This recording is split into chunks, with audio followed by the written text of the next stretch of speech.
አይ እንትን ስራ ጠፍ በእውነት ምንድነው እና የኔ መኪና ነው የምሰራው? አይ እርቦኝ ነው።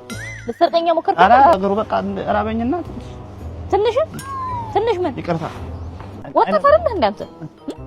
አይ አይለመደኝም። ስራ ጠፍ ሰርቶ ጥረግራ አትበላም እንዴ?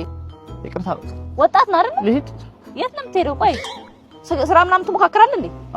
አዎ እኔ ምንም ስራ እሰራለሁ በእውነት ሁሉንም ድንጋይ እሸከማለሁ። እኔ ስራ ነው ቆም ስልክህን አንተ ቁጥሬ ልስጥህ።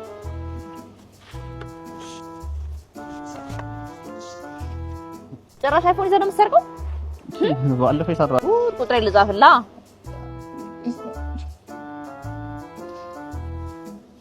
በእውነት አመሰግናለሁ። ፈጣሪ ሆይ ክብር ምስጋና እንደው ላንተ ነው በእውነት። አሁን ሰው ሌላ ሰው ቀጥቅጦ ገሎኛል። እሷ ስራ ሰጠችኝ እንደው ጭራሽ ማለት ነው በእውነት በጣም እንዴ ባልደረባዬ ነሽ እንዴ? መስመር ላይ ነው እንዴ? ተገናኝተን ነው